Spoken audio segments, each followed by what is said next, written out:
Fala, meus amores, como é que vocês estão? Mais um dia de Irmãos Dias Podcast. Estou ao lado de quem? Do meu irmão e sócio André Dias.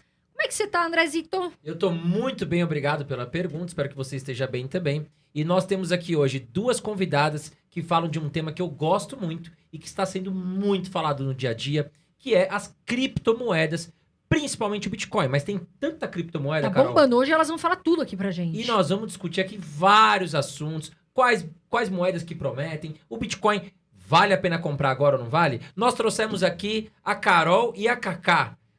Cacá é Carol? Bom. Tudo bom, André? Tudo bem, Carol? Um prazer estar Use aqui. Cripto. Cacá, Carol Carol, aqui. do canal Use Prazerzão Cripto. receber essas meninas maravilhosas. Falam super bem.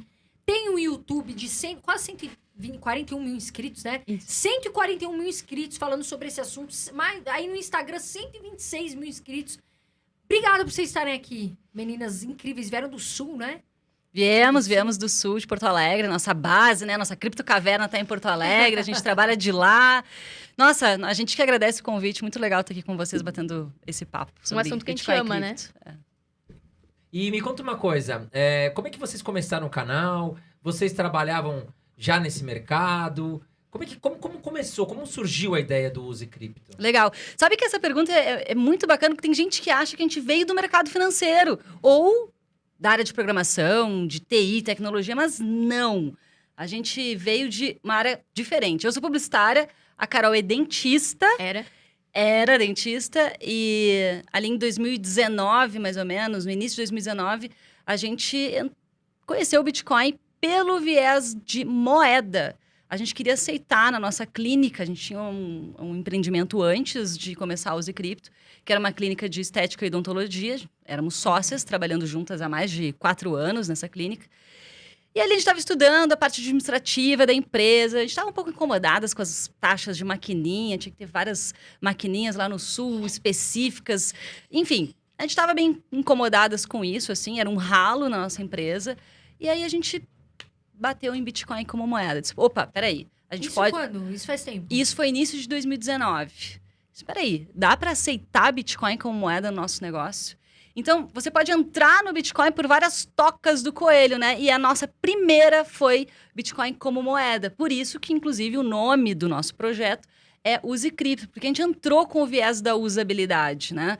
Então, ali no meados de 2019, a gente começou a criar conteúdo voltado muito para empreendedores, que também a gente pensou, poxa, se a gente quer aceitar no nosso negócio, deve ter outras pessoas que também querem aceitar e não sabem como fazer isso. A gente não encontrava muita informação. O mercado era muito voltado por trade, especulação, né, na época, e não tinha conteúdo, muito conteúdo prático para que as pessoas entendessem Bitcoin como moeda. E a gente pensou, puxa, se a gente está com essa necessidade, talvez existam outros empreendedores já aceitando. Quem são essas pessoas? E devem ter outras pessoas também querendo entender sobre isso. Então, vamos começar a criar conteúdo e espalhar na internet. Vamos ver se dá certo. E eu ainda disse para Carol, 6 meses a gente vai fazer isso. Vamos ver se vai ter público, se as pessoas vão buscar por esse assunto. Porque se não der, a gente tem o nosso negócio, né? Sim, 1 mês. Só que 2 meses explodiu o negócio, né? Não, e sabe o que eu achei Falaram, meu interessante, Deus do Cacá? céu. A história de vocês é muito parecida comigo, com a Carol. Porque o que acontece? A gente sempre estudou ações, mercado financeiro.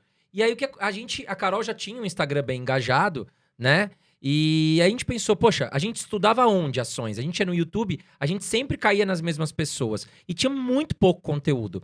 Aí a gente pensou, poxa, se eu tô querendo agregar mais conteúdo pra mim, outras pessoas também querem, né? E não tem muitas pessoas falando. Então eu falei, Carol, é uma oportunidade pra gente levar conteúdo pra quem precisa. E além do que, é uma oportunidade pra gente também, né? Aumentar os nossos projetos. Porque tem escassez no mercado. Então a nossa história é bem parecida. Agora, meninas, eu quero falar do nosso patrocinador antes da gente começar o nosso bate-papo, que nós temos um patrocinador que a gente tem muito carinho aqui, que é Lá a vem. Toro Investimentos. Ainda não dá para comprar criptomoedas na Toro, infelizmente. Porém, você pode investir com taxa zero em fundo imobiliário, ações. Bom, Carol, é a melhor corretora do Brasil, você não acha? Eu acho a melhor. Gente, me perguntam muito, Carol, por onde você investe? Tanto eu quanto o André investimos pela Toro, a gente usa e confia.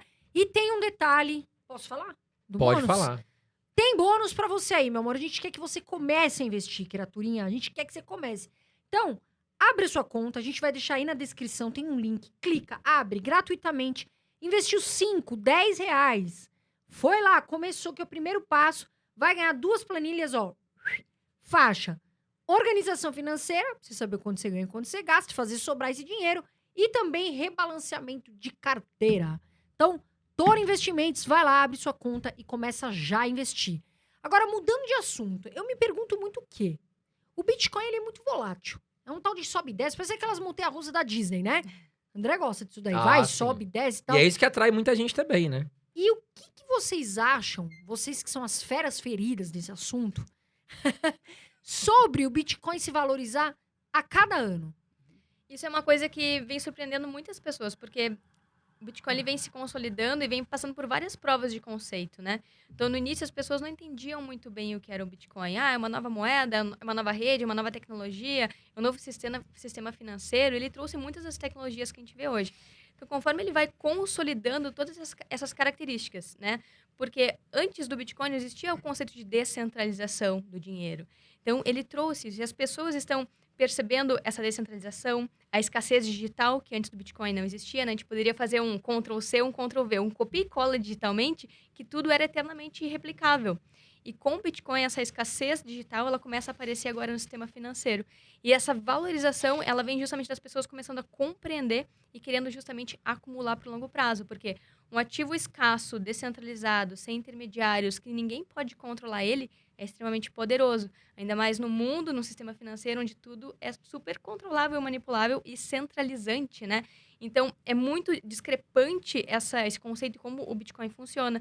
Então, as pessoas estão despertando, estudando e percebendo essas características, essas vantagens do Bitcoin em relação ao sistema que existe hoje e estão começando a adotar, seja como reserva de valor no longo prazo, como um ouro digital, como a gente vem falando muito, né, sobre esse conceito de escassez, ou como uma moeda. Então, a gente tem visto vários países começando a debater e um país como El Salvador até adotando o Bitcoin como moeda. Então, nesse processo de entendimento e adoção, ele tende a se valorizar no longo prazo, claro, numa oscilação no curto prazo muito grande, mas a média de longo prazo tem sido ascendente. E vocês acreditam que... Bom, a gente vê vários países que estão tentando barrar o Bitcoin, digamos assim, né? Mas, semanalmente, a gente vê uma notícia. Ou é a China que quer colocar algumas coisas, algumas sanções contra o Bitcoin, ou é os Estados Unidos, ou é a Rússia. Inclusive, você falou que El Salvador já colocou a moeda como principal. E depois nós vamos conversar. Vocês acho que tiveram lá em El Salvador, pessoalmente, para ver como é que está funcionando isso. Mas por que os países, os governantes, querem barrar o Bitcoin? Qual é a visão de vocês e se isso pode acontecer ou se não? O Bitcoin chegou, vai ficar e pronto. Isso tem acontecido muito frequentemente. Desde que o Bitcoin surgiu, por exemplo, a China já proibiu e desproibiu, ou proibiu várias vezes sem ter desproibido antes, né? A gente tem visto a Índia, a Rússia também falando sobre proibição. Mas o que a gente tem observado é que toda vez que um país proíbe, logo na sequência, a gente vê um aumento das transações de pessoa para pessoa. Porque as proibições, elas acontecem, mas não tem como impedir as pessoas de transacionarem entre si. Então, a gente vê um aumento da negociação. Então, acaba sendo um tiro no pé, que é o chamado efeito Streisand. Toda vez que você proíbe algo, aquilo chama tanta atenção, as Mas pessoas é querem assim tudo, tanto... né? Você Exato. proíbe o pessoal de fazer um negócio, eles vão e fazem, né, Raul? É impressionante isso, é igualzinho. Exatamente, isso tem acontecido. Então, a gente tem observado que muitos países estão se dando conta que é mais fácil abraçar a inovação e achar uma forma de justamente adotar, integrar no seu ecossistema, que é o caso de Miami, por exemplo, Texas, vários estados dos Estados Unidos, por exemplo, estão falando sobre adotar Bitcoin, seja como uma ferramenta de mineração, seja como uma moeda legal. A Rússia, que falou de proibir há algumas semanas atrás, o Putin recentemente falou que, olha, ministro da Economia e das Finanças, debatam bem, porque aqui a gente tem um grande potencial para mineração, por exemplo, por ser um país com um grande potencial energético, regiões com clima perfeito para isso, então eles podem se beneficiar também dessa nova economia a partir do Bitcoin. Então a gente está vendo muitos países refletindo sobre isso e se posicionando de uma forma diferente, de forma a adotar e estimular e trazer também empresas que tenham a ver com o Bitcoin para os seus países. E isso os Bitcoiners falam tanto que é a teoria dos jogos, né? Que não adianta você proibir. O Bitcoin ele traz todos os incentivos para que as pessoas adotem, seja por bem, querendo trazer inovação, ou por mal, numa situação de inflação, ou quando a economia colapsa, como é o caso do Zimbábue, da Venezuela, da Turquia, que a moeda por lá está colapsando, né? A Turquia perdeu 40% de valor a moeda, né? A lira turca no último ano. O Zimbábue também teve 500% de inflação no último ano. Então, são locais que a gente percebe que é onde a população está mais buscando Bitcoin e criptomoedas. Então, ou a adoção vai vir do amor, né, por as pessoas adotando e querendo empreender e querendo usar, querendo acumular, ou na dor, por uma situação de inflação, por exemplo. E sabe o que é interessante? Até ontem eu estava conversando com um amigo meu sobre essa questão que você citou, por exemplo, Venezuela, Zimbábue, países, até o Afeganistão, se a gente falar. Esses países, eles têm os milionários lá, né? Agora, você imagina o seguinte, se o cara centralizou todo o dinheiro dele no banquinho lá do Afeganistão. O cara é milionário lá no Afeganistão e tudo mais. Só que agora chegou lá o Talibã, tomou conta do Afeganistão, o cara que era milionário pode ficar pobre da noite pro dia. E ontem, conversando com um amigo meu, ele tem alguns imóveis físicos. Ele não gosta muito de investir em criptomoeda, dolarizar o dinheiro, ações e tal. Ele tem medo, ele fala, não... Eu lembro do Collor, quando o Collor entrou e congelou a poupança e tudo mais. Eu falei, cara, pode existir vários cenários. A gente pode entrar agora um governo ditador no Brasil e não é impossível de acontecer isso. Mas pode acontecer. E teus imóveis também vão derreter, vão desvalorizar. Pode acontecer uma guerra, um dia a gente não sabe. Então o importante, é até um recado para os nossos telespectadores aqui, é diversificar. Tem um pouco de cripto, tem um pouco de dólar, ações... imóvel físico, enfim, cada um tem um perfil. Mas não consolide todos os investimentos numa cesta só. E eu lembrei disso porque você citou a questão da Venezuela. Então imagina lá, a Venezuela virou um caos. O cara que ele investe em cripto, beleza, ele arruma a malinha dele, vai para um outro país e as criptos dele estão protegidas. Por quê? Não está presa ao governo ali da Venezuela. É bem interessante isso que a Carol citou, né, Carol? Até inclusive vocês estavam falando sobre El Salvador, vocês estiveram lá, né? Qual foi, assim, a sensação mais animal, olha eu, né? A sensação mais top que vocês passaram lá com essa questão do Bitcoin? A gente esteve agora em El Salvador para 2 eventos, né? Teve 2 conferências simultâneas lá. Uma delas foi a Adopting Bitcoin, mais voltado para a Lightning Network do Bitcoin. E a outra foi a LabitConf. Então, os 2 eventos que aconteceram ali em outubro foram os primeiros eventos que aconteceram, grandes eventos que aconteceram em El Salvador, após, né, o país adotar a Bitcoin como moeda legal. E a gente estava muito curiosas para ver isso de perto, né? Para ver como que tá a adoção lá, assim, né? E o que mais nos surpreendeu foi que, de fato, no litoral, nas praias, onde, de fato, esse projeto de educação Bitcoiner começou, as pessoas estão realmente aceitando o Bitcoin como moeda nos comércios, nos locais, nos estabelecimentos, nos hotéis. Isso foi muito legal. Mas acho que a experiência Até mais... pra tomar um café. Pá, Até para tomar um café. pago ali com o Bitcoin. Tudo. Que beleza, isso aí. Transporte, passeio, hospedagem, bebidas, comidas. Você consegue viver tranquilamente lá nessa região, chamado de Euzonte e Eutunco, utilizando o Bitcoin como moeda. Mas acho que uma das coisas mais legais que aconteceram nessa viagem em específico foi o anúncio da Bitcoin City, né, Carol? Eles vão criar uma cidade planejada toda apoiada em Bitcoin.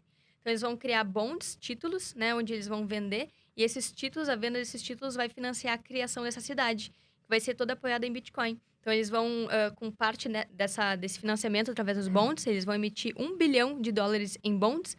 Metade, 500 milhões, vai ser para comprar mineradoras e minerar Bitcoin a partir da energia do vulcão. Então, uma energia geotérmica com 0 pegada de carbono e que vai também alimentar a energia da cidade. Então, toda a estrutura energética e, né, de cidade vai ser apoiada no Bitcoin. E os outros 500 milhões, eles vão usar para botar no tesouro da cidade, né? Ou do país de El Salvador.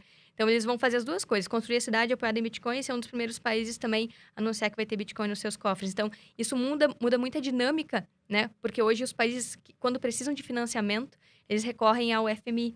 Então, um país não precisar do FMI, um país que antes dependia completamente do dólar e da política monetária do dólar, conseguir se apoiar num outro tipo de política monetária que não vai mudar, que é descentralizado, que não depende de um governo ou de um partido político que está no poder naquele momento, é extremamente revolucionário.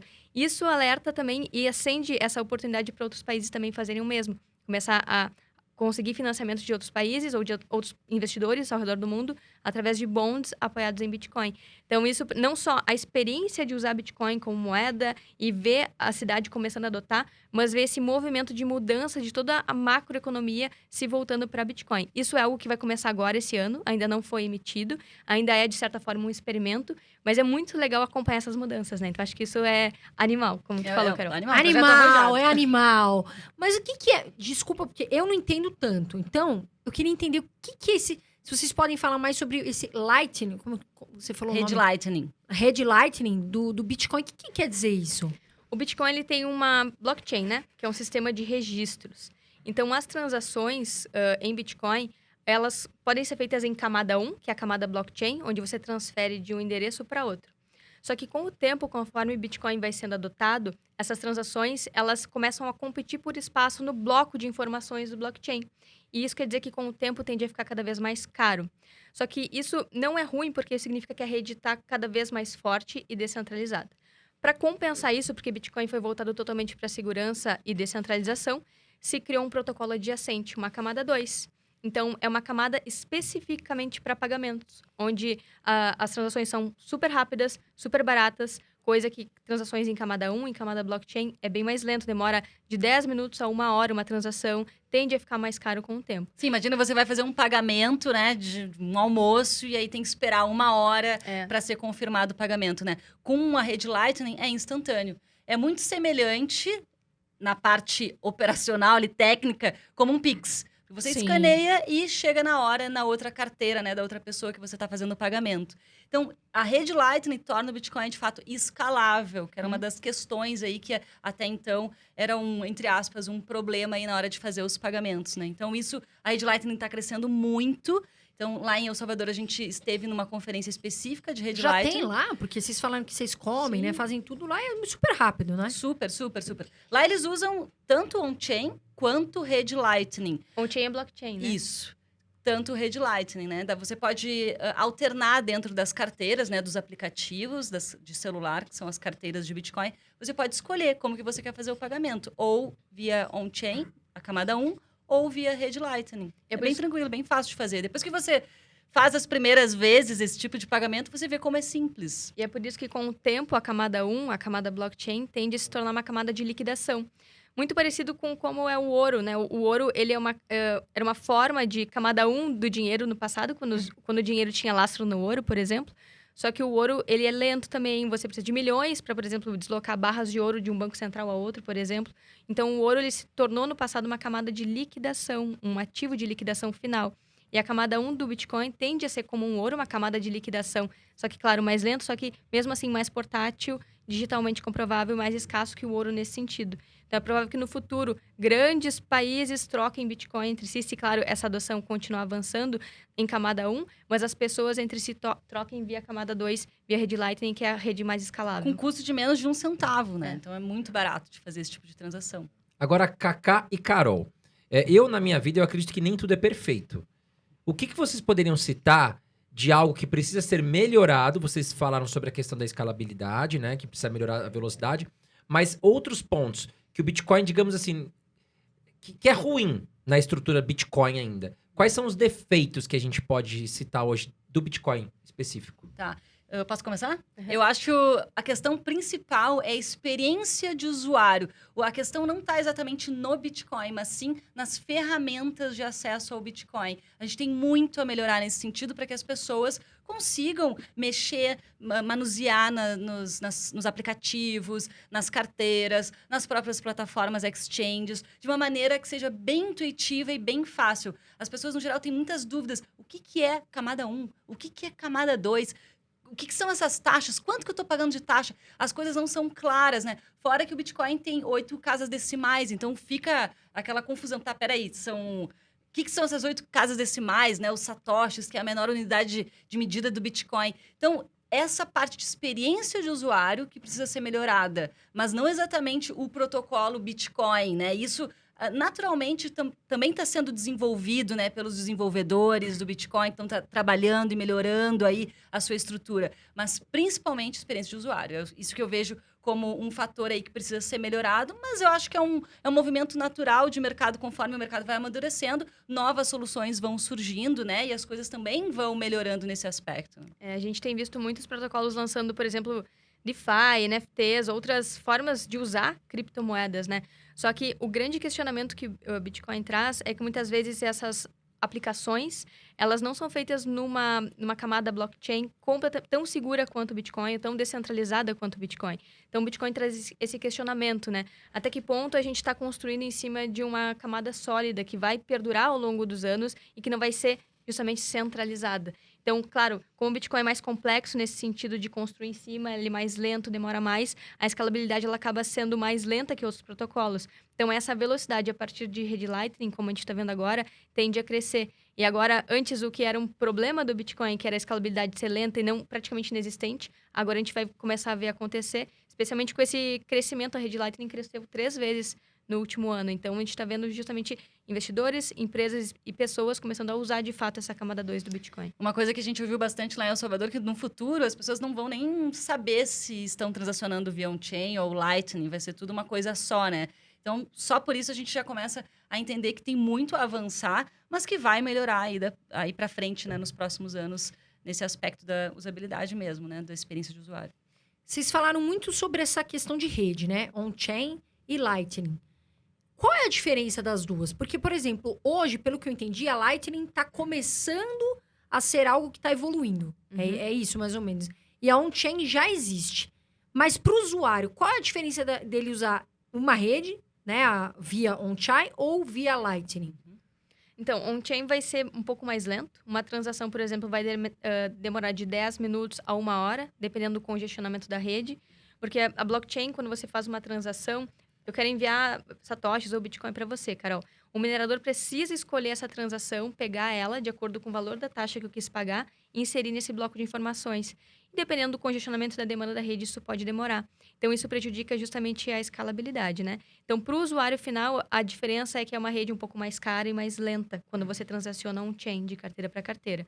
E via rede Lightning é um aplicativo também, uma carteira de celular, onde você transaciona de forma instantânea. Então, é mais rápido. Então, a principal diferença é preço e velocidade.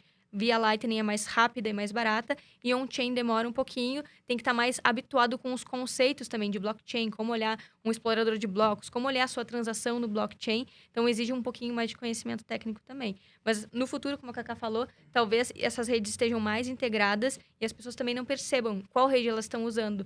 Porque o próprio sistema faz esse cruzamento de dados e vai conseguir diferenciar para a própria pessoa e tornar a experiência melhor também. Agora, uma dúvida que eu tenho. O Bitcoin ele é muito utilizado até como moeda de troca, que nem a gente está falando aqui, né? A gente falando um pouquinho de Ethereum. O Ethereum ele já tem uma plataforma diferente, né? Onde você pode construir projetos. Inclusive, a gente vai falar sobre NFTs também. Você tem toda uma inteligência por trás do Ethereum. Mas a Ethereum, a meu ver, não é uma moeda utilizada como moeda de troca. Quais moedas que hoje são utilizadas como assim, que podem ser utilizadas para comprar produtos, né, que as empresas aceitam em troca de produtos? Uhum. Em 2017 surgiram várias criptomoedas com esse intuito de serem meios de pagamento, como foi o caso de Litecoin, Dash, por exemplo, né? Bitcoin Cash, né? Concorrente direto aí do Bitcoin, que foi criado para ser o concorrente do Bitcoin. Mas, justamente com a tecnologia aí da rede Lightning surgindo, nascendo e crescendo, e tornando o Bitcoin escalável como meio de pagamento, instantâneo e com taxas baixíssimas, essas outras criptomoedas, elas perdem seu propósito de existir, né? Então, até ali em 2019, quando a gente surgiu com o projeto do Zcrypto, a gente chegou a mostrar lugares que aceitavam essas outras criptomoedas. Hoje está cada vez a gente vê menos lugares aceitando outras criptomoedas e mais focado, direcionado em Bitcoin e rede Lightning, conforme essa rede ela vai aumentando em adoção. Então, sim, existem outras criptomoedas com foco em meio de pagamento, mas o que a gente está vendo é uma diminuição aí da importância dessas criptomoedas, conforme o Bitcoin também vai crescendo aí como moeda. Então, a gente acha que isso agora, daqui em diante, vai mudar muito, né? Principalmente depois de El Salvador adotar aí Bitcoin como moeda legal. E a gente vê que também ao longo dos ciclos do Bitcoin, por exemplo, em 2017 era um ciclo que o hype eram as moedas de pagamento. Nesse ciclo de agora que a gente está vivendo, a gente vê que o hype é NFTs, é metaverso, é DeFi, são outras inovações. Então, a cada ciclo, a gente vê que algumas criptomoedas, alguns protocolos competem com o Bitcoin no quesito, e conforme o Bitcoin também vai evoluindo, esses outros projetos que não conseguiram se manter sólidos, não têm as mesmas propriedades, começam a se desvalorizar em relação ao Bitcoin. Se você precifica Litecoin em Bitcoin, por exemplo, você vai ver que é um projeto que tem se desvalorizado. Bitcoin Cash também. Se você não olha só pelo preço, olha pelo hash rate, pelo poder computacional da rede, também vem perdendo adoção. Então, no fim das contas, o preço ele reflete justamente no longo prazo, se um projeto está sendo adotado ou não, ou se ele está tendo maior poder computacional, está sendo mais seguro ou mais descentralizado ou não. Então, é importante também conseguir avaliar esses outros conceitos, né? Não só o preço, mas os fundamentos por trás da blockchain e do propósito daquele projeto. Agora, dentro do sistema Bitcoin, você consegue, como na Ethereum, construir projetos ali em cima, rodar outros projetos, não só como moeda de troca. Existe isso também? Existe. Está começando agora vários protocolos DeFi em Bitcoin, apesar de não ser muito falado e conhecido nesse momento, porque Ethereum já veio com o propósito de ser um computador descentralizado, uma plataforma de aplicações descentralizadas. E focou muito em escalar. Só que construiu todo esse processo e a gente chegou num ponto agora que Ethereum está com taxas super altas. Então, justamente a vontade de escalar causou nesse momento uma sobrecarga da blockchain e está dificultando a escala justamente por as taxas altas. As pessoas não estão conseguindo transacionar tanto. Hoje, você vai fazer qualquer transferência na rede Ethereum, você vai pagar em torno de R$90, R$150, dependendo. E a rede Bitcoin, eu fiz uma transferência faz 2 dias de um valor até bem considerável, eu paguei R$1. Né? Então, assim, tem uma grande diferença nesse momento de taxas. Né? E as taxas de Ethereum estão muito altas, impossibilitando que pequenos investidores, né, que têm valores menores, consigam justamente fazer operações dentro da rede. Né? Então, você tem que movimentar volumes altos para que a taxa represente um percentual muito pequeno ali e fique fique irrisória, né, frente ao que você está fazendo ali em termos de operação. E Ethereum focou muito nos smart contracts, né? Nos contratos automatizados, para justamente criar essas aplicações descentralizadas. Os Bitcoin sempre teve esses contratos, só que se chamavam scripts, com outro nome. Só que por ser mais lento, mais difícil de criar em cima e não voltado para escalabilidade nesse momento, num primeiro momento, mas voltado para descentralização e segurança, foi mais lenta essa criação desses smart contracts em Bitcoin. Hoje a gente está vendo a criação de vários protocolos, sim, de DeFi e NFTs em Bitcoin. Claro, de forma menos hypadas ou menos nas notícias, como a gente vê em Ethereum, por exemplo. Porque Ethereum sempre esteve à frente no sentido de trazer novas soluções, novas aplicações. E é curioso isso, porque as pessoas experimentam muito em outros protocolos, como Ethereum, Solana e outros, Polkadot, Avalanche, por exemplo. E muitas dessas inovações podem ser implementadas em Bitcoin. Só que, claro, num processo muito mais lento por causa da dificuldade de programação e de criar soluções em cima de camada 2. Então, claro, a gente vê essas soluções escaláveis em outros protocolos, mas elas precisam se consolidar no longo prazo. E é isso que a gente está vendo agora. Muitos desses protocolos, gamecoins, muitos deles não tendo tanta adoção, tiveram hype, mas estão caindo. Então, a gente tem que ver no longo prazo o que vai sobreviver, né? O que as pessoas vão adotar no longo prazo. Porque tudo está em xeque, né? Até Bitcoin passou por um momento de será que vai ser adotado? Será que não vai? A gente tem visto esse processo avançar ao longo do tempo. Então, está tudo sendo criado. Esse mercado está sendo criado nesse momento. A gente está aprendendo juntos como lidar com essas aplicações descentralizadas, com as narrativas, o que é saudável, o que não é saudável, o que dá certo, o que não dá, o que é mais fácil de ser hackeado, o que não é, o que é algo que é um golpe, o que não é. Isso tem muito no mundo cripto. Saber identificar esses sinais é super importante. E agora me fala uma coisa, meninas. Vocês investem em Ethereum? Olha só. Então, a gente tem eu vou falar por mim, né? Depois a Carol fala por ela. A gente tem como uma filosofia que é Bitcoin em primeiro lugar, né? Então, assim, eu tenho Ethereum, mas eu tenho uma porção bem pequena da minha carteira, onde eu uso ali para projetos que eu vou especular. Então, eu considero Bitcoin um investimento sólido, e eu considero outras criptomoedas mais como criptomoedas mais para especulação mesmo. Então, eu tenho uma porção da minha carteira, mas com esse objetivo, né? Sabendo ali que eu estou apostando em alguns projetos que eu não sei o que vai acontecer no futuro, mas que podem ter retornos mais assimétricos no curto prazo, mas... É aquele dinheirinho de risco, né? É aquele dinheirinho de risco, se virar pó, beleza, mas se valorizar, ganha muito. Exatamente. Uma exposição controlada. Né? Mas vocês acham que... Desculpa, amor. Mas vocês acham... Tá se falando muito daquela atualização Ethereum 2.0. E isso tá fazendo com que os investidores olhem com bons olhos para Ethereum. Vocês acham que vai ser positivo? Realmente tem essa... Não, cara, eu acho que vai se valorizar a moeda. O que vocês pensam sobre isso?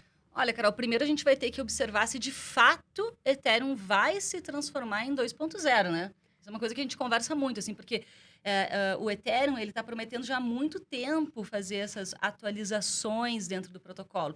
E toda vez que vai chegar no momento da atualização, eles prorrogam mais um pouco. Então, a gente foi observando esse movimento de Ethereum, a gente ficou assim, opa, peraí, mas por que estão prorrogando toda hora? Por que não fazem, de fato, as atualizações que tanto prometem fazer, né? Então, isso nos deixou um pouco com o pé atrás, assim, puxa, estão fazendo mudanças no protocolo base ainda, né? Será que isso de fato é seguro? Será que isso vai dar certo? A gente faz muito comparativo de trocar o pneu com o carro andando numa velocidade alta, entendeu? Tem riscos. Será que de fato vai dar tudo certo como dizem que vai dar certo? Então, Ethereum ainda precisa se provar, do nosso ponto de vista, nesse aspecto. Precisa fazer essas atualizações. A gente não viu essas atualizações todas se concretizarem, né? Exatamente. A gente fala muito da imutabilidade que a blockchain traz, né? Depois que está registrado em blockchain, não tem como ser modificado. Os protocolos trazem esse conceito de imutabilidade.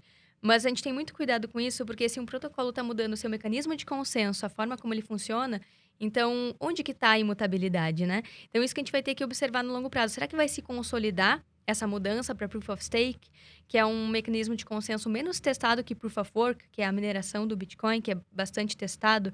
E, na minha opinião, Proof of Work, que é o processo de encontrar enigmas criptográficos e você receber Bitcoin como recompensa, é um processo bem mais descentralizado e mais forte que Proof of Stake.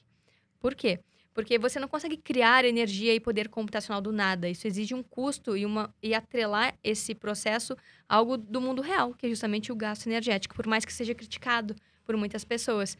Mas Proof of Stake, você tem poder na rede se você deixa um valor travado ali no protocolo ou assegurado no protocolo.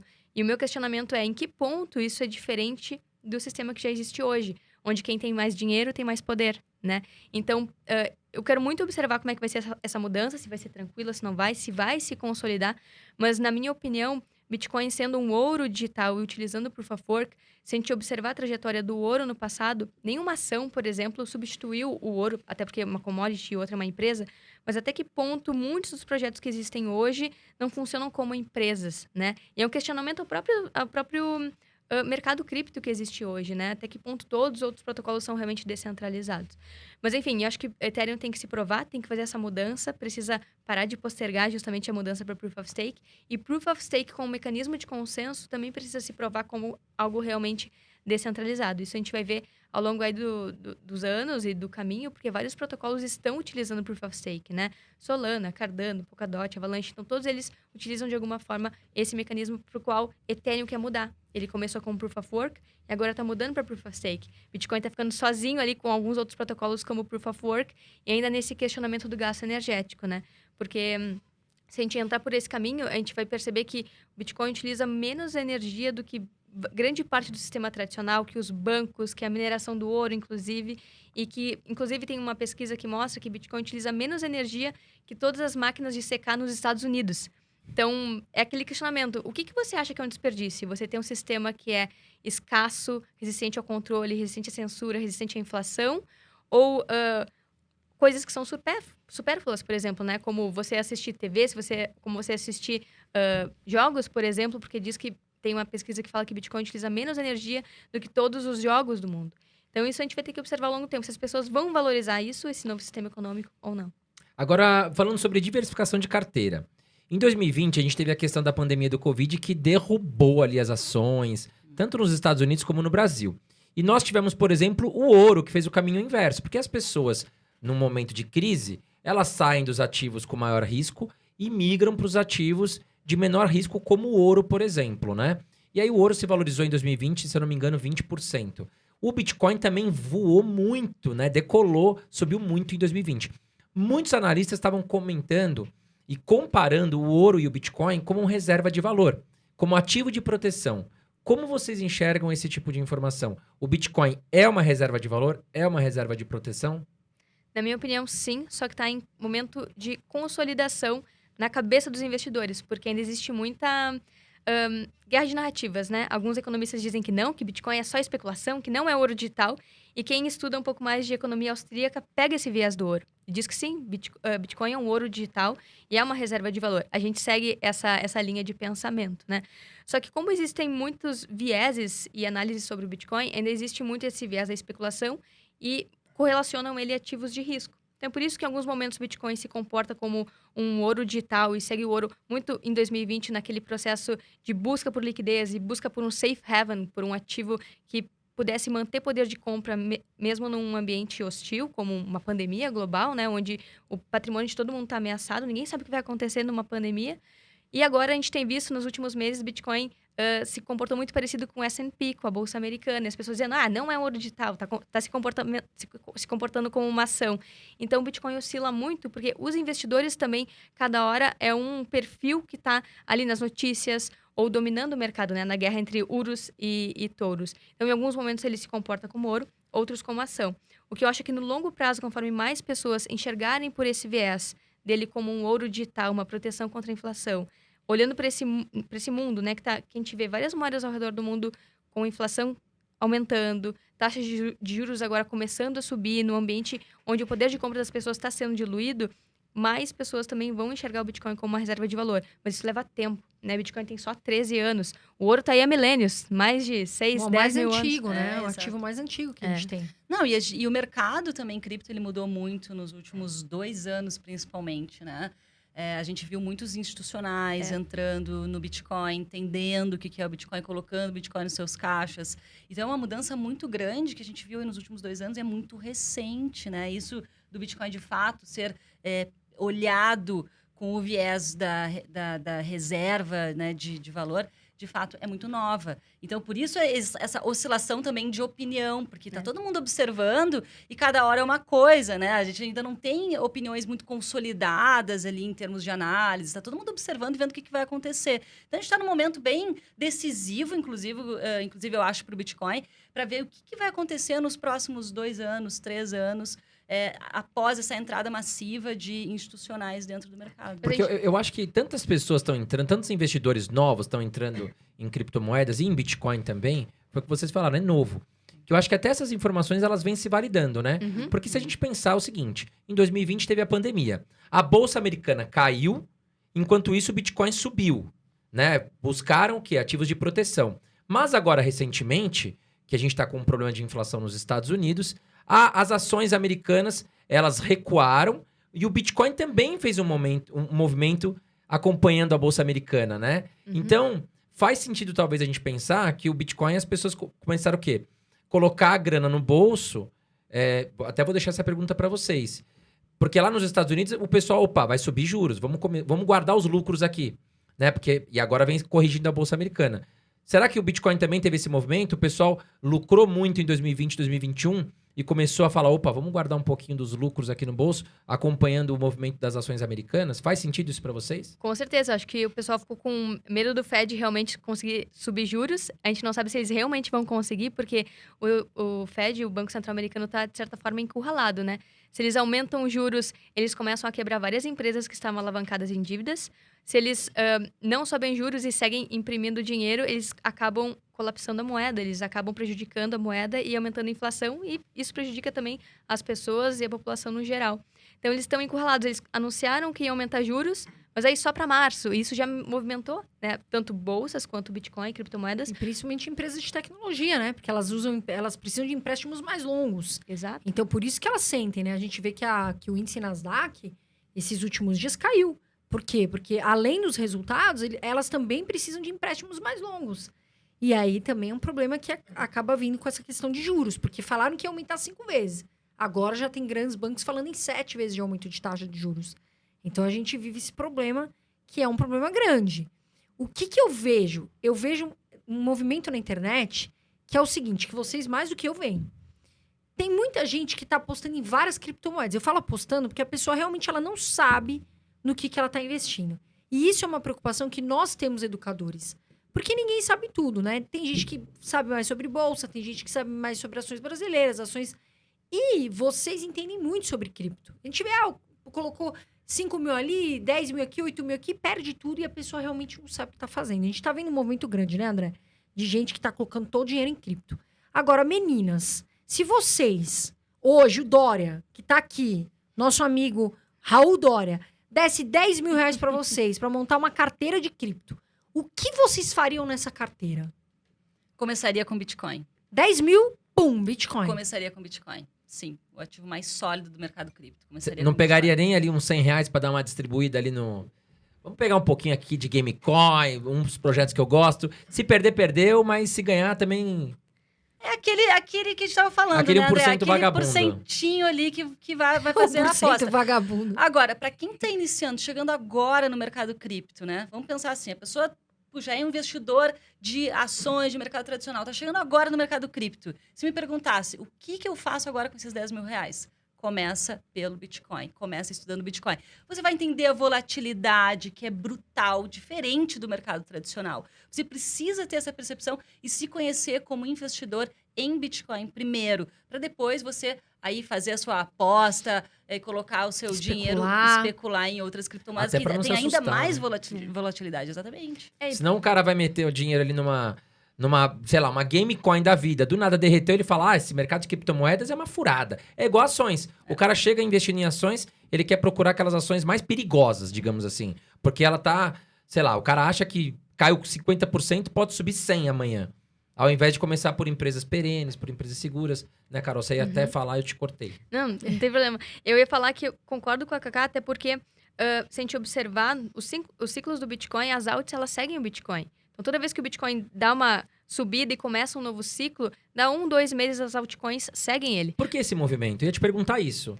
Eu já percebi esse movimento, vocês têm muito mais conhecimento que eu, então é a hora da resposta. Por que o Bitcoin, todas as moedas parece que elas estão seguindo o Bitcoin ali? O Bitcoin cai dá todo 2 mundo. dias, vem todo mundo começa a cair. O Bitcoin sobe, dá 2 dias, 3 dias, enfim, começa a subir. Por que isso, Carol? Exatamente, é o Bitcoin que guia o mercado. Os ciclos do Bitcoin é que guiam os ciclos do mercado cripto também, né? A galera fala de inverno cripto, verão cripto, mas na verdade tudo é espelhado também nos ciclos do próprio Bitcoin. Que acontece a cada 4 anos o Bitcoin ele faz um corte da emissão de novos Bitcoins que entram no mercado, que é o chamado halving. Então, no início, quando o Bitcoin começou a rodar, os mineradores recebiam 50 Bitcoins por bloco minerado. Depois de 4 anos, caiu para 25 Bitcoins. Depois de 4 anos, caiu para 12,5. E agora, nesse momento, cada minerador recebe 6,25 Bitcoins por bloco que é minerado. E toda vez que acontece essa redução pela metade, causa um choque de oferta. Então, tem menos Bitcoins entrando no mercado, fica mais escasso. E a única forma da oferta corresponder à demanda sem manipulação da quantidade de número de unidades e de moeda é o preço subindo. Então, a única forma dos hodlers, a galera tá segurando e tem Bitcoin, vender, é tendo um preço melhor do que ele comprou. Então, isso causa esse choque de oferta e é por isso que a cada 4 anos o Bitcoin dá uma subida. E aí, as outras criptomoedas nesse processo especulativo, né? Tipo, a minha criptomoeda, ela faz tal coisa melhor que o Bitcoin. Aí, os projetos começam a se valorizar também muito na cola do Bitcoin. Muitos projetos podem, sim, se consolidar no futuro, né, serem usados, mas eles precisam sobreviver ao próximo bear market. E é isso que a gente viu em 2017. Muitos projetos surgiram, mais de 10 criptomoedas surgiu em 2017, por exemplo, mas quando veio o bear market, quando veio o mercado de baixa, Não aguentou, né? não aguentou. Muitos morreram. Então, por isso que quando o Bitcoin cai, né, a gente começa a ver quais realmente eram os projetos saudáveis ou não, ou que estavam só fazendo marketing ou estimulando a especulação, mas não tinham um propósito sólido. Então, por isso que as alts seguem ele nesse mecanismo de halving e de choques de ofertas que acontecem a cada 4 anos. Agora, meninas, eu queria que vocês falassem um pouquinho sobre esse movimento de staking e que se fala muito sobre renda passiva com isso. Vocês podem comentar um pouquinho?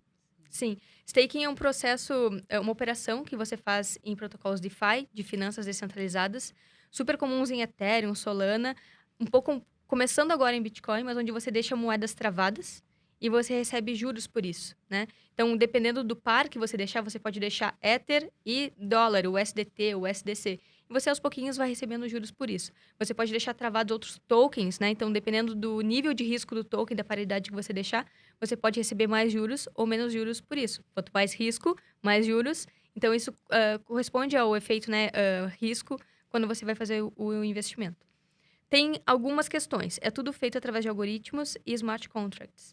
Então, se der alguma pane ali no protocolo, algum problema no algoritmo, tem risco realmente de você fazer esse tipo de operação. Então, tem que entender muito bem em qual protocolo você está fazendo isso, se é um protocolo seguro, né? Se tem um histórico, qual volume travado ali, funciona em que blockchain, como que você está fazendo, com que carteira você está fazendo esse staking, porque muitas vezes conseguem invadir a sua própria carteira e roubar as suas criptomoedas, os seus tokens. E você também recebe esses juros em um token que é volátil. Então, você muitas vezes não recebe em dólar, você recebe num token que oscila. Então, o token pode também se desvalorizar. Você recebe os juros e aqueles juros também é volátil. Ou seja, todo cuidado, né, Cacá? Exato. Porque tem gente que vai começar e vai devagarinho. Começa ali no Bitcoin, igual a Cacá e a Carol falaram. Começa devagar, vai conhecendo, vai ficando ali, né, mais, vamos dizer assim, né, mais sociável, entre aspas, com o projeto. Porque a pessoa que vai começar, se de repente ela entra nisso, pode se afundar. Exato, eu ia comentar sobre isso agora, Carol, porque a gente vê muitos seguidores relatam para nós que vão direto para DeFi, né? Porque, puxa, se encantaram, puxa, finanças descentralizadas, têm retornos maiores, eu vou direto para isso aqui. Mas se você vai direto para DeFi, você assim, existe um risco muito grande de você se perder na jogada, porque você precisa aprender o básico primeiro. Você precisa entender das taxas, que era o que a gente estava falando, precisa entender a manusear as carteiras, os endereços. Corre o risco de você fazer uma transação de uma maneira errada e perder suas criptomoedas. É tudo por você mesmo, não tem ninguém ali para você, não tem um 0800 para você ligar e aí pedir ajuda para alguém, né? Olha, perdi minha senha, eu fiz uma transação errada, quero reverter. Não tem como você fazer isso. Então, as pessoas precisam começar... Opa! Ai, desculpa, gente. Então, Desculpa aí, pessoal. Desculpa, Cacá. De repente, tinha que ser, né? Eu fui lá e quebrei a cadeira. Oh, Deus do céu. Então, as pessoas precisam começar do básico. O que está acontecendo no mercado cripto? Que as pessoas querem começar já em estágios mais avançados para ganhar retornos maiores. E aí vem a história da ganância. E nisso, você pode levar um tombo muito grande. Tem que começar do básico, aprendendo Bitcoin e aprendendo a manusear as carteiras ali na fase mais inicial mesmo do mercado cripto. E aí você vai avançando no seu conhecimento e aí se entende como você pode tirar retornos maiores desse mercado de forma mais segura, né? E aprender a dimensionar a exposição, né? Porque a gente vê as pessoas dando um all-in, comprando tudo em cripto, e aí quando Exato. cai, não sabe o que fazer. Sabe o né? que eu ia falar pra vocês? E eu me sinto até na obrigação de alertar as pessoas sobre isso. O que tá acontecendo muito?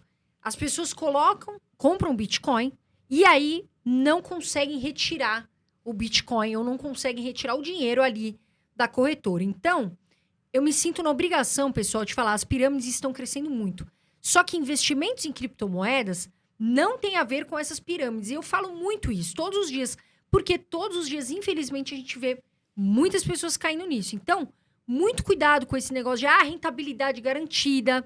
Tomem cuidado, vai devagar, coloca ali na corretora, vê se você vai conseguir sacar o dinheiro. Porque tem gente que vai lá, põe um dinheiro bastante considerável e aí não consegue retirar. E a gente tá vendo muito isso, né, André, acontecer. Com certeza. Agora, um outro risco que eu quero abordar aqui com vocês é a questão dos hackers, né? O que vocês pensam sobre aqueles investidores que estão deixando suas criptomoedas nas exchanges? Existe algum valor, ou um valor que vocês falam, olha, a partir desse valor já vale a pena migrar para as wallets? E se vocês pudessem até explicar o que são wallets, dá um comparativo, porque tem muitas pessoas que não sabem, né? Como é que guarda? E qual é a maneira mais segura? Existe um valor mínimo para já migrar para as wallets? Uhum.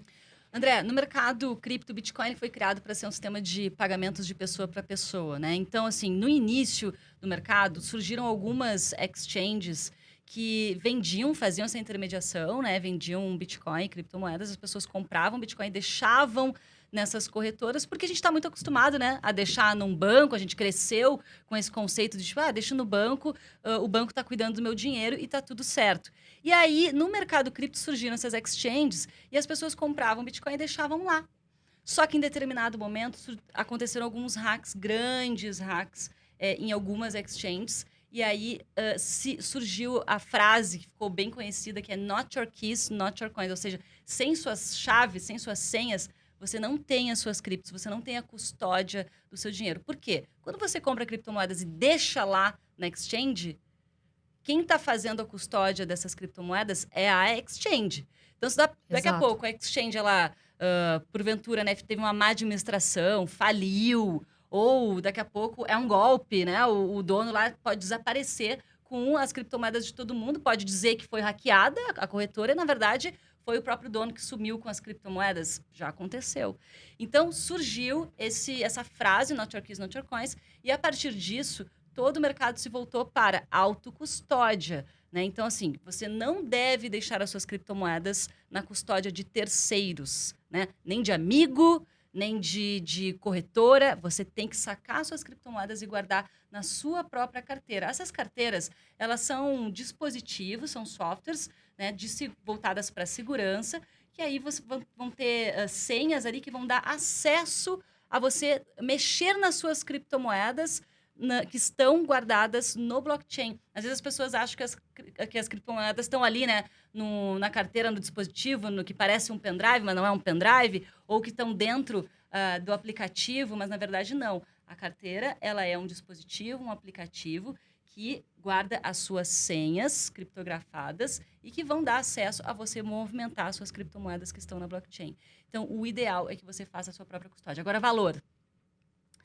O ideal é que, se a pessoa já está pensando em investir e ser um hodler de longo prazo, o ideal é que a pessoa já entre no mercado cripto com esse pensamento de comprar e planejar aí a compra da sua própria hardware wallet, da sua própria carteira para fazer a sua autocustódia. Mas, claro, a gente entende, né, que existem fatores tecnológicos, as pessoas precisam entender como mexer nesses dispositivos. Eu acho interessante o mercado de cripto, porque ele mexe na parte financeira e tecnologia, né? E a gente tem gaps aí de tecnologia no mundo, né? As pessoas precisam entender como se mexem nesses aplicativos, nesses gadgets. Então, primeiro precisa entender como funciona uma carteira, como funciona uma hardware wallet, para depois você adquirir uma. Também não adianta sair comprando uma carteira e aí não saber configurar a carteira e aí daqui a pouco fazer uma operação errada, uma transferência e perder as suas criptos ali, né? Ou perder as senhas e não conseguir mais ter acesso. Depois achar. Agora, Cacá, quando a gente fala de hard wallets, né? Eu, inclusive, tenho a minha, ela parece um aparelhinho, assim, né? Conta para os nossos telespectadores aqui, que muitos têm medo, mas André, e se eu perder esse... Porque, querendo ou não, ele parece um aparelhinho, assim, desse tamanho, tem uns até menores. Mas se perder, dá para recuperar se eu tiver um outro? O importante é ter a senha. Isso. Na hora que você vai fazer a configuração da sua carteira, quando você compra esse dispositivo, a primeira coisa que você vai fazer é configurar, né? A primeira etapa. Nessa configuração, a carteira vai te dar 12 ou 24 palavras, que são as suas seeds. Essas palavras, elas vão te possibilitar fazer o backup da sua carteira. No caso, se você perder a carteira, o dispositivo, não tem problema nenhum. Você pode ou comprar um outro dispositivo igual e fazer o backup da sua carteira, ou você verifica dentro da empresa, da carteira que você comprou, qual que é outro dispositivo que tem compatibilidade e faz o backup em uma outra carteira. Vamos supor, você comprou uma Ledger, que é bem conhecida no mercado cripto. E a Ledger, porventura, sumiu do mapa, né? Faliu, sei lá eu. As pessoas têm muitas dúvidas com relação a isso. O que eu vou fazer agora, né? Se a Ledger desaparecer, eu não vou mais ter acesso às minhas criptos? Vai ter acesso, desde que você tenha guardado as suas 12 ou 24 palavras. Você compra um dispositivo da marca concorrente e faz o backup aí da sua conta e vai ter acesso de volta aos seus saldos. Mas não pode perder as 12 ou 24 palavras. Então, com grandes poderes vem grandes responsabilidades. Você tem que guardar aí as suas senhas, senão, realmente, aí você complicou. Aí você não... Se você perdeu essas senhas, você não tem mais acesso às suas... Agora, uma dica. Pessoas, assim, que às vezes são mais esquecidas. Por exemplo, a Carol. Sabia que ele ia falar isso. Qual dica que vocês têm pra pessoa guardar a chave? Porque, assim, não é pra guardar no bloco de notas do celular, né? Porque se o cara entrar ali e hackear, ele pode tomar conta de todas as suas criptomoedas.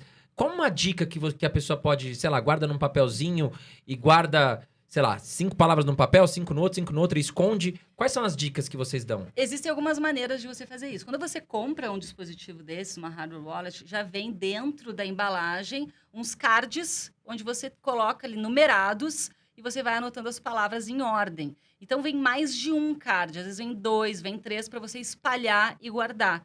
Não somente em um lugar, mas em mais de um lugar. Então, daqui a pouco, você guardou lá dentro de um lugar secreto na sua casa. Puta, guardou embaixo da cama e aí, sem querer, a doméstica limpa e tira, quebra o negócio. Ou vem uma traça, entendeu? Ou cai uma água, respinga e já era o papel, sabe assim? Você tem um outro em algum outro lugar. Hoje já existem também algumas plaquinhas de metal, onde você pode anotar essas palavras e aí, ó, se pegar água, fogo, não tem problema nenhum. Agora, claro, tem a questão de guardar num local seguro para que ninguém tenha acesso, né? Algum ladrão ou algum familiar mal intencionado né? Alguma coisa nesse Cuidado sentido. com o marido e esposa. Fala assim, exato, dá acesso aí que você vai ver onde vai parar o seu dinheiro. Agora, essa questão, porque tá se falando muito em DeFi. É DeFi pra lá, é DeFi pra cá e tudo mais. E nós tivemos teve um hacker, né? Uns hackeamentos aí na rede Solana. Como saber que esses projetos são seguros? Essa é uma pergunta que eu acho que é bem cabível. Boa, Carol. Na verdade, DeFi é super jovem, né? São protocolos que surgiram faz 2 anos. Esse hack, ele aconteceu numa bridge, ou seja, numa aplicação, num aplicativo, que unia a rede Solana à rede Ethereum. Então, eles conseguiram hackear e roubar os fundos justamente dessa ponte, né, que conectava.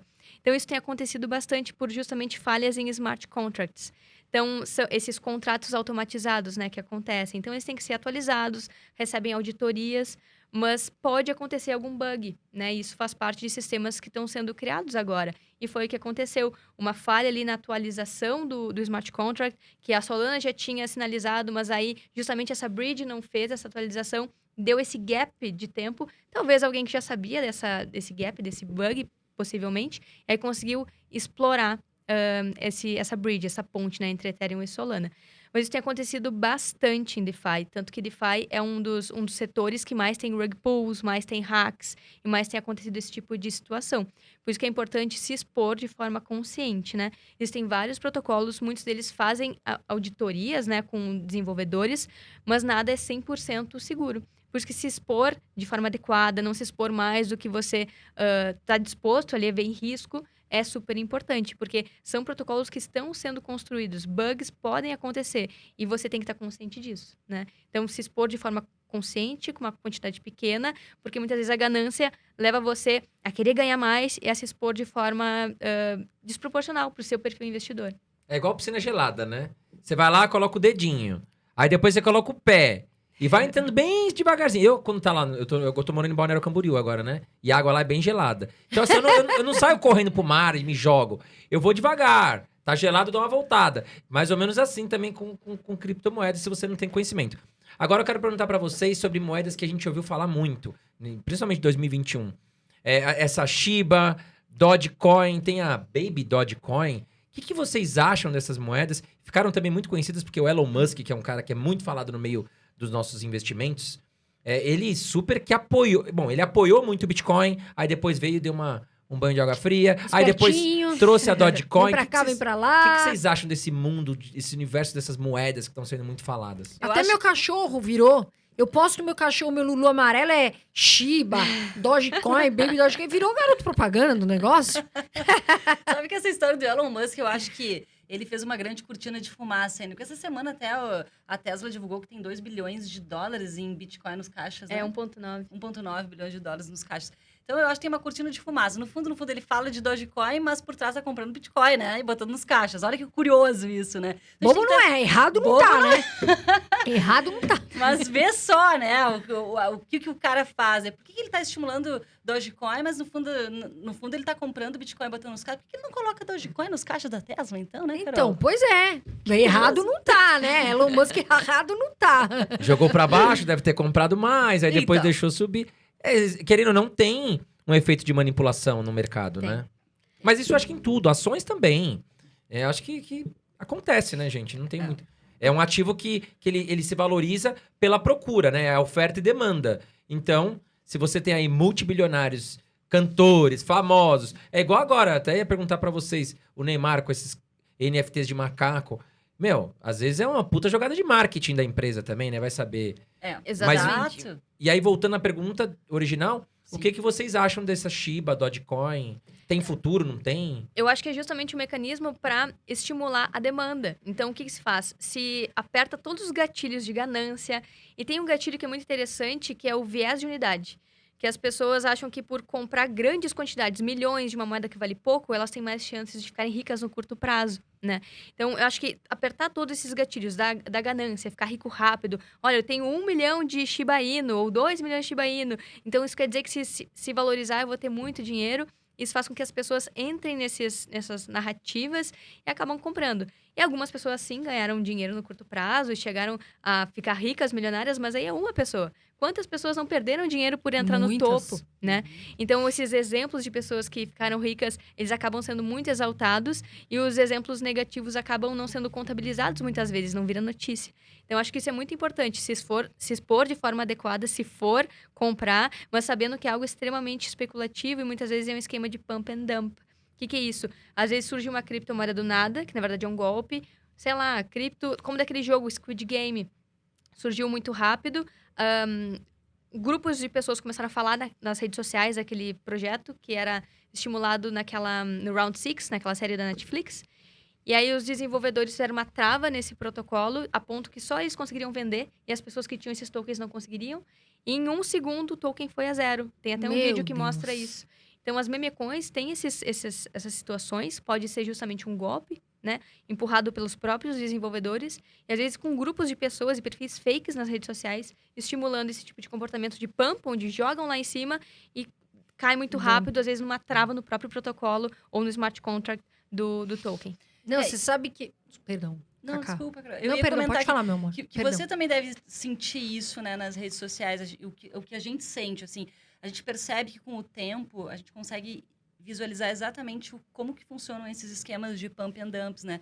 Porque a cada 3 meses é uma criptomoeda que surge do nada, e aí vem um monte de gente falar daquela criptomoeda, fala dessa criptomoeda e fica insistindo, e um monte de comentários, e daqui a pouco, 6 meses depois, ninguém mais ouviu falar daquilo Porque é ali, modismo, né? A pessoa investe no... Inclusive, vou deixar um recado aqui, não vou citar nomes. Parem com essa mania... Pessoal, teve 2 amigos meus aí que foram inventar de... Não quiseram me contar sobre investimento em criptomoeda. E eu falei, pergunta. É melhor perguntar. Não que eu saiba tudo, mas às vezes eu dou uma orientada. Foram comprar sem me falar e colocaram uma grana lá. O que aconteceu? Era uma pirâmide famosa que foi pega agora, recentemente, e perderam tudo. Então, eu já vou te avisar aqui, meu amor. Cuidado, ouçam alguns analistas, especialistas, estudem. Porque senão acontece isso aí que aconteceu, infelizmente. 2 amigos meus se meteram nessa fria e depois não me contaram. Porque acho que ficaram com vergonha, descobri por outras pessoas. Mas a gente, na verdade, não quer que vocês percam.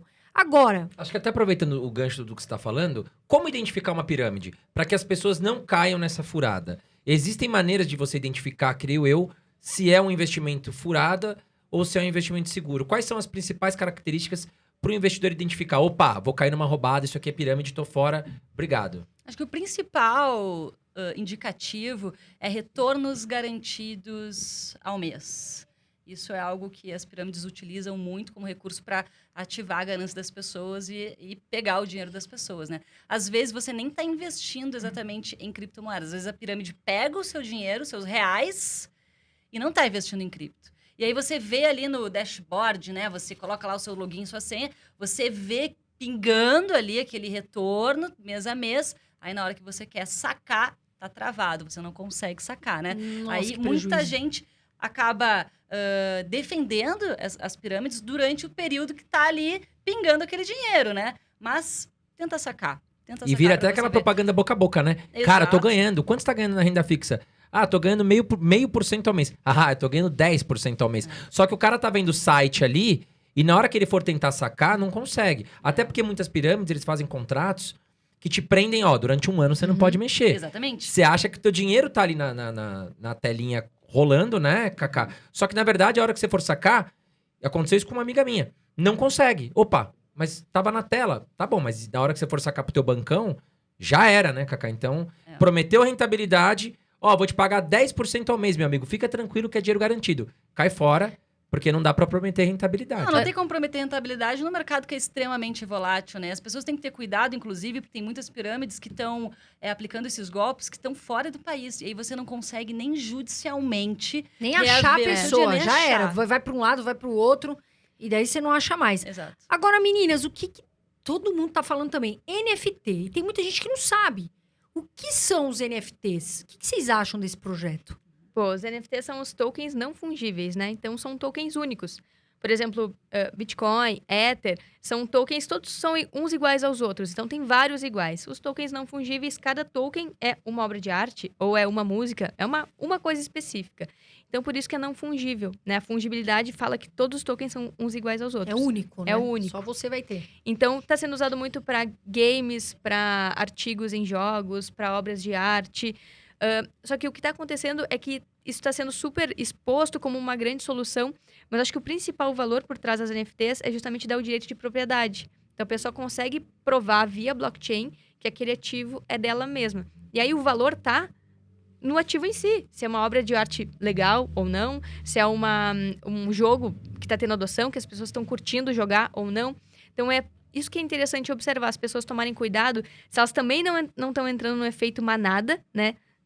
Em NFTs, e ver se aquele jogo é real, se ele tem adoção, se justifica aquela valorização daquele NFT naquele momento. A gente está vendo o hype das NFTs também, né? Então, saber diferenciar o que é saudável e o que não é saudável no longo prazo, nesse momento de hype, é super difícil de identificar. Então, acho que a dica seria procurar ver se aquele jogo é algo que realmente está sendo construído, que as pessoas estão adotando, estão jogando, estão se divertindo, ou é só um jogo para especular. Porque se cai na especulação, a chance é grande de ser mais um daqueles tokens, NFTs ou ativos, né? Que, na verdade, só estimulam a especulação, comprar e vender e trocar rápido por fiat, fiat, né? Dinheiro real, dólar, tradicional, e não segurar para o longo prazo. Porque o que a gente observa do movimento especulativo é que as pessoas querem ver uma valorização rápida para vender logo, para transformar rápido em real ou dólar, USDC. Quando são ativos realmente com fundamento de longo prazo, os hodlers querem segurar para o longo prazo, como é o caso de Bitcoin. As pessoas não querem vender, porque entendem o valor daquilo. Então, acho super importante isso, ver o que está por trás daquele NFT ou qualquer tipo de cripto token. É algo real? Tem um propósito específico? Está sendo adotado? Está sendo construído em cima? Acho que isso que é importante. E é um mundo muito novo, né? Nossa, viralizou esse negócio do Neymar com a foto do macaco lá, e as pessoas falando, meu, mas a troco do quê que o cara pagou, sei lá, $1 milhão num macaco? Ou, sei lá, a gente vê outras notícias de um navio. O cara comprou um navio dentro de um jogo. Porque é isso, né? Por exemplo, você tem jogos que você pode construir o seu boneco lá, ou o seu carrinho, ou você compra um terreno e constrói uma casa, isso tudo hoje tem valor. Você pode negociar, mas foi o que a Carol falou. E se esse jogo do nada começa a perder o interesse do público? E se é um jogo que tá super na moda, mas daqui a um ano não tá mais na moda? E esse bonequinho que estava super valorizado já não estará mais tão valorizado. E aí essa moeda que envolve o jogo, que você negocia dentro do jogo, ele pode desvalorizar, derreter, né? Então acho que foi o que a Carol falou e a Cacá. Tem que tomar cuidado. O Bitcoin já é uma moeda certificada, validada. Agora, todo o restante ainda está em fase de teste. Agora eu quero entrar com vocês num assunto que é essa famosa... Estão falando muito sobre Web 3.0. O que é essa bendita Web 3.0? Boa. Bom, a Web 1.0 era aquela web descentralizada, né? Que as pessoas, cada uma tinha o seu site, cada uma tinha o seu espaço na internet, né? Aí surgiu o Google, surgiram as Big Techs, Facebook, e essa é a Web 2.0, a web centralizada em grandes Big Techs, em grandes players. E agora, com criptomoedas e a descentralização, veio a Web 3.0, que tenta trazer de volta aquela coisa de pessoa para pessoa, das pessoas terem seus próprios domínios e sites sem depender do Google, por exemplo, e de descentralizar a internet em si e usar Bitcoin e criptomoedas justamente como uma camada de valor, né? Porque a internet trouxe a informação descentralizada, você ter acesso à informação de qualquer lugar do mundo sobre qualquer assunto, isso é incrível. Mas até então não existia uma camada de transferência de valor descentralizada, porque até então o valor, o dinheiro dependia de fronteiras, de países que coordenam aquelas políticas monetárias, né? Então até então não existia uma camada de valor global. E o Bitcoin trouxe isso, e outros protocolos estão tentando trazer isso para o mundo descentralizado, para as aplicações descentralizadas na Web3. Então é justamente isso, aplicações sem fronteiras, de pessoa para pessoa, que não dependam de Big Techs. Claro, mas a gente vai ter que ver depois como que vai ser essa estrutura. Vai depender de uma Amazon, onde todo o sistema de armazenamento desses dados vai ficar centralizado em uma empresa. Então, onde que está a descentralização?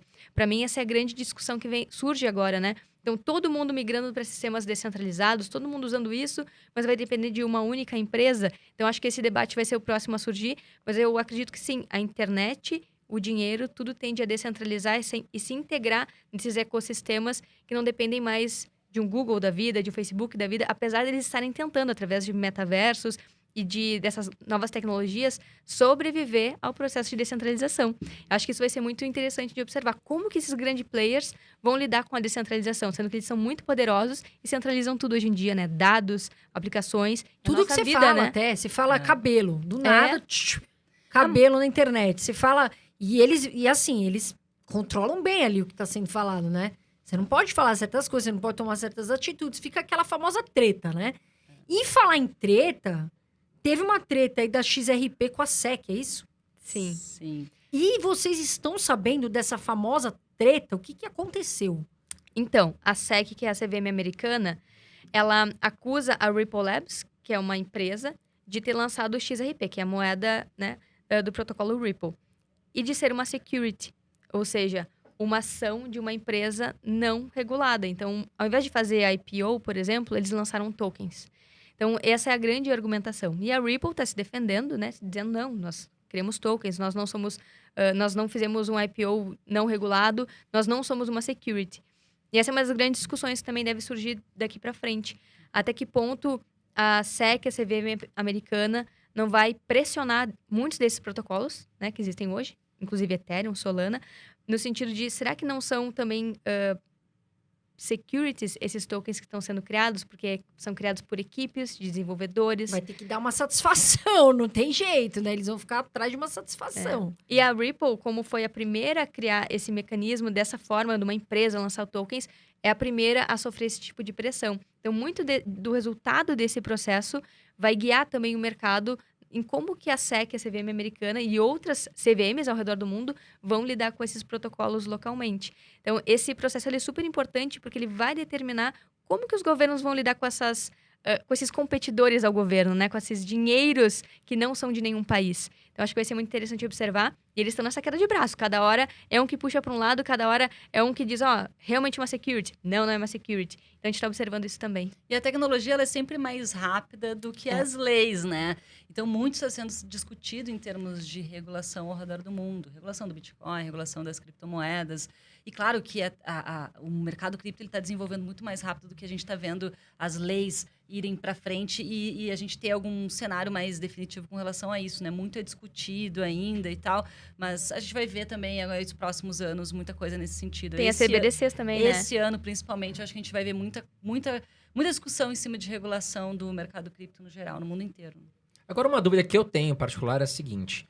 Por que para comprar Bitcoin ou outras criptomoedas, a gente tem que escolher uma exchange, por exemplo? Por que a gente não... Por que o Banco Itaú, por exemplo, não vende criptomoedas? Isso pode acontecer ou os bancões e outros bancos, até digitais, eles não podem vender criptomoedas? Na verdade, você não precisa nem de um intermediário, né? Você pode comprar Bitcoin e criptomoedas de outra pessoa. Então, se eu quero comprar, e você, André, tem aí criptomoeda na sua carteira para vender, a gente pode negociar agora aqui, ó, que eu te passo R$50 para sua conta e você me passa R$50 equivalentes em Bitcoin. Então, não há necessidade exatamente de um intermediário, né?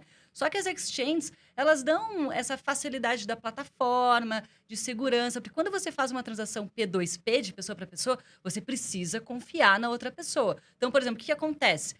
Pessoas querem comprar via P2P pela internet. Você precisa confiar que a outra pessoa, que você vai transferir dinheiro para a conta daquela pessoa e que aquela pessoa vai devolver o equivalente em criptomoedas para a sua carteira. O que acontece em algumas situações é pessoas que se passam por P2Ps e aí a pessoa vai lá, transfere o dinheiro e o P2P desaparece. Entendeu? Então, tem que ter essa confiança na outra parte para fazer uma... E a exchange, ela garante essa segurança. A exchange, ela garante essa intermediação aí de uma E maneira... aí cobra aquela taxinha, claro, pela segurança, né? Exchanges seguras e consolidadas, né? Que hoje o mercado, ele tem exchanges seguras e consolidadas.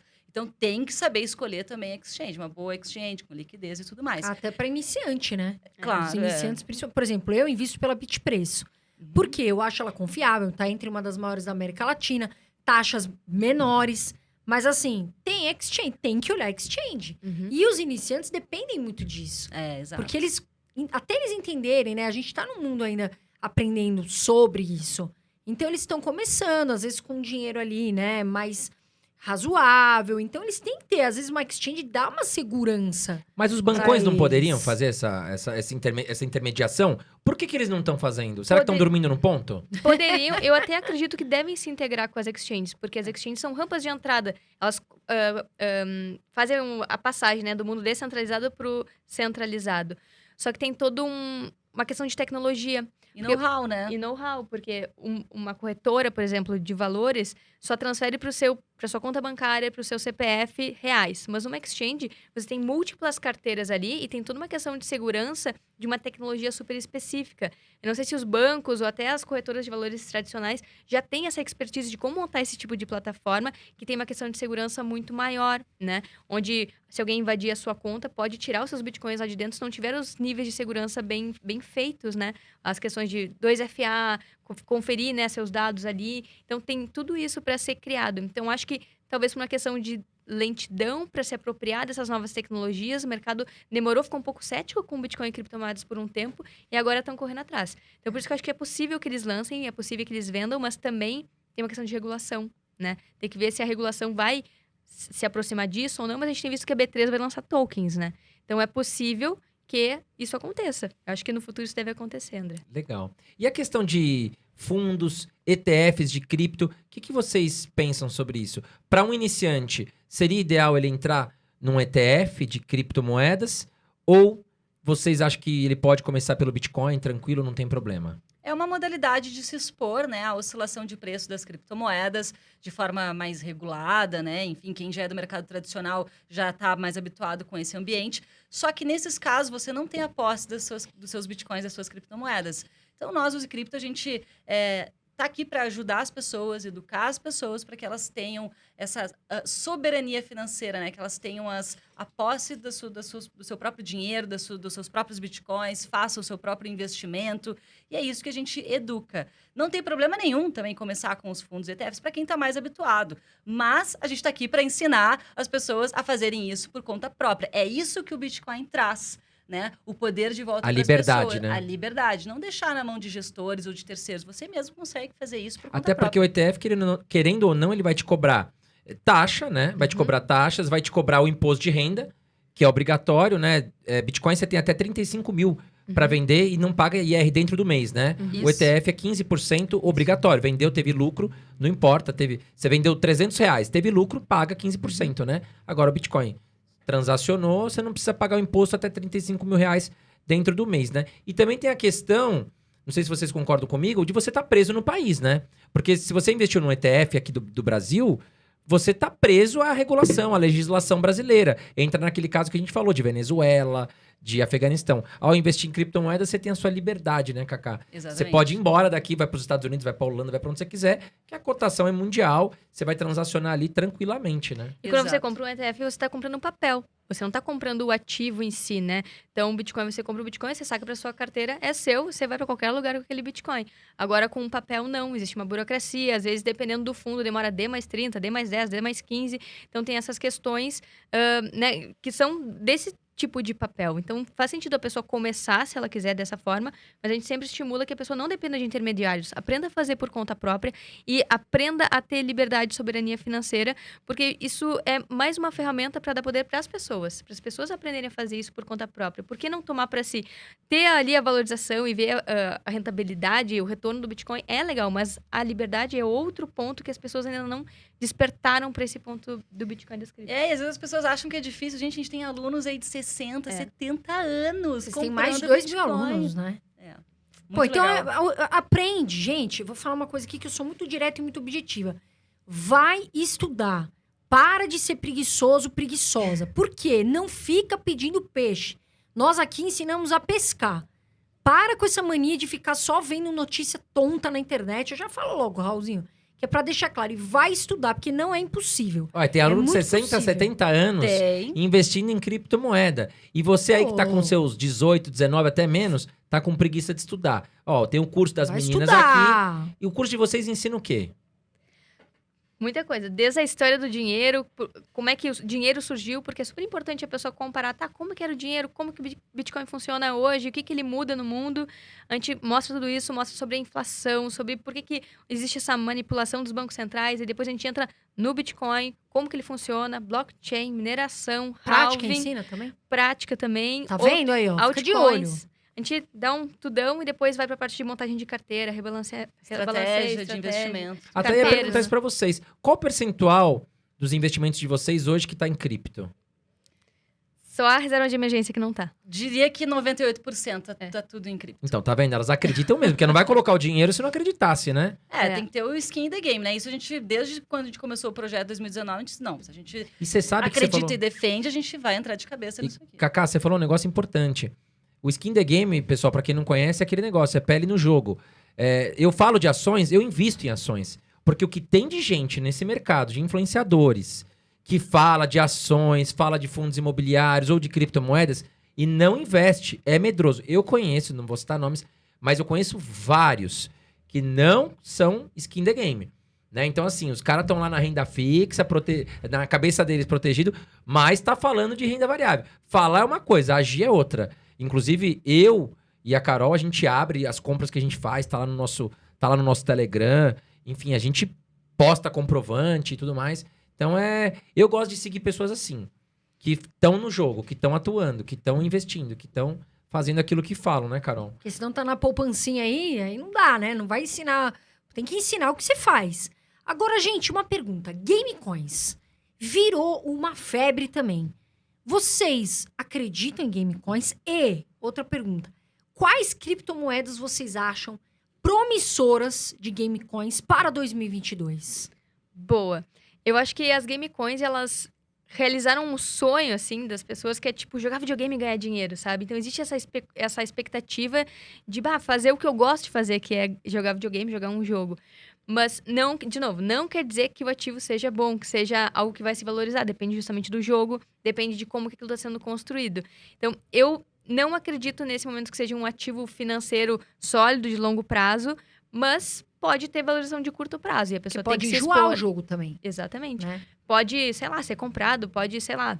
Muitas coisas podem acontecer. É uma empresa, no fim das contas, né? Então, tudo isso tem que ser contabilizado. Mas eu não acredito como algo tão seguro, de novo, como o Bitcoin, que tende a ser um ouro digital, uma reserva de valor. Mas se a pessoa quiser especular com valor pequeno, aí fica a gosto da pessoa. A gosto do cliente. Do cliente. Agora, tem alguma cripto que vocês acham assim? Olha, Carol, acho que essa aqui pode ser promissora para 2020. Esse projeto é interessante e tal. De gamecoins, agora não me vem nada na cabeça. Mas o que eu tenho acompanhado bastante em termos de hype de mercado, o que a gente tem visto aí crescer em termos de burburinhos de mercado, inclusive no exterior, tem se falado muito desde meados do ano passado, e isso está cada vez maior e está vindo com força, são as DAOs. Então, eu acredito, não estou dizendo que é bom, mas que o ano passado a gente teve um grande hype de DeFi e gamecoins. Eu acredito, mas por especulação, que esse ano de 2022 a gente vai ver aí um hype das criptomoedas DAOs, que são as organizações autônomas descentralizadas. Então, tem até time de futebol agora virando uma DAO, né? Então, assim, eu acho que para esse ano tem que ficar de olho, e quem quer especular, o mercado tem que ficar de olho nessa categoria de criptomoedas que está surgindo várias DAOs. Uma Gamecoin, a gente até nos bastidores, antes de começar, eu citei para vocês que eu fiz um vídeo, né, no meu canal do YouTube, que é o dos jogos The Sandbox, que tem a moeda, a CryptoSand, né? E o que eu achei interessante ali, várias empresas estão querendo montar os seus projetos dentro da plataforma, né? Do The Sandbox, até para essa questão do metaverso. Você já tem shows lá dentro. Então, tem muitos jovens aí que estão, cria o avatar dele. Vamos no show, mas vamos no show através do avatar. O que me preocupa um pouco é a relação de você perder aquele contato pessoal das pessoas. As pessoas irem até o show. Mas tudo bem, é uma moda que tá chegando. Aí você tem show de cantores famosos. Tem agora não me fugiu, mas tem uma gravadora famosa que também já tá colocando dentro do projeto Metaverso ali. Cantores famosos vão fazer shows dentro dos games e estão utilizando a plataforma do The Sandbox para fazer isso, né? Então, É um dos game coins, assim, que eu achei interessante, mas é aquilo que vocês falam, né? Não para você chegar lá e colocar 20% do seu patrimônio, mas dar aquela especulada, né? Eu, pelo menos, venho fazendo isso. Vocês já ouviram falar nesse The Sim. Sandbox? Sim, Sim. o que eu vejo muito, André, são novos modelos de negócio surgindo a partir disso. Então, muitas empresas, né, construindo seus terrenos, criando seus jogos. Então, isso está mudando como as empresas também estão se posicionando no mercado. A gente viu a Adidas também criar um metaverso, né, entrando Nike. em NFT. Então, se a gente for pensar, esse é um mecanismo que está chamando também as empresas, que seria entidades centralizadas. E tudo bem. Muito porque as empresas também querem se mostrar inovadoras e entrar nessa história toda que está se formando em burburinho em torno de metaverso, né? Isso. Tem muito... Banco do Brasil, outro dia eu vi uma notícia que estava investindo em games de metaverso. Ia colocar agência bancária dentro de plataformas de jogos. Então, o negócio foi o que você falou, Cacá, faz sentido. Às vezes a empresa quer se mostrar... É um investimento de marketing para falar, eu sou tecnológico. Eu não sou aquele Banco do Brasil que vocês têm a visão de, nossa, super arcaico, né? Eu também tô aqui na 1808, Banco do Brasil, 1808. Imagina. Agora, Carol, nós chegamos no momento, nós temos um quadro aqui que chama Momento Touro, né? Que é patrocinado pela nossa corretora, onde a Carol, ela vai fazer perguntas para vocês. Acho que você pode fazer... Roxo aí. E aí, para elas não se combinarem aqui, você pode fazer uma pergunta para Cacá, uma pergunta para Carol. Tá. E aí elas têm que responder. Combinado. Não tem moleza, é sim ou até, não, hein? ou até a mesma pergunta, pode ser para elas e elas respondem. Cada uma tem a sua opinião. Então é a Carol que vai decidir como é Momento que ela touro. faz. Ó, vocês viram o tourinho roxo? Ali é bonito, né? Eu adoro roxo. Vamos para o momento ping-pong. Meu Deus do céu, olha o que eu fiz, gente. Vou ter que vender muito Bitcoin pra arrumar isso aqui que eu fiz. Mas isso é culpa sua, Raudora, porque isso aqui já tava pifado. Viu? Pessoal, isso aqui acontece, ao vivo e a cores. Ferrou de vez agora. Agora os Bitcoin vão embora. Vamos lá, momento touro, ping-pong. Bora. Assunto, criptos. Bitcoin ou Ethereum? Quem responde? Pode responder As duas, porque eu já sei a resposta. Pô, Bitcoin. Bitcoin. Ethereum ou Solana? Bitcoin. Bitcoin. Não, gente. Ethereum ou Solana? Bitcoin. Cardano ou Solana? Bitcoin, Carol. Gente, mas essas meninas estão fugindo, não estão, não? Gente do céu. USDT ou USDC? USDC. Empréstimo do banco ou de DeFi? Ai, que difícil. DeFi. Comprar dólar em moeda fiat ou stablecoin? Stablecoin.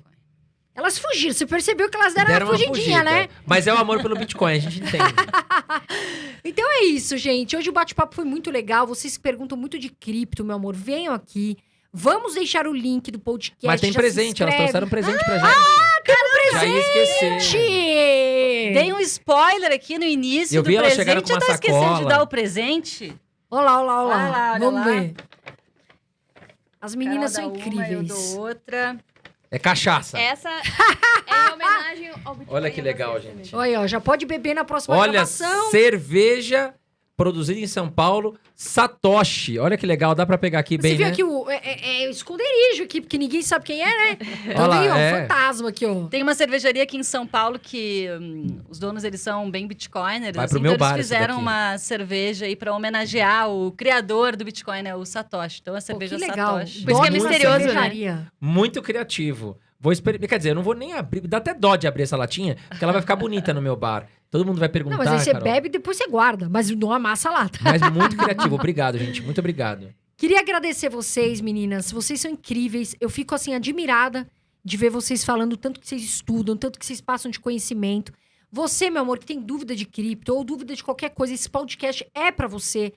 Vai aí, já clica, se inscreve, porque a gente quer, quanto mais pessoas estudando, melhor é. Então, queria agradecer vocês e também queria que vocês deixassem as redes pro pessoal encontrar vocês. A gente tá no Instagram e no YouTube, Use Cripto, é só digitar lá, já vai nos encontrar.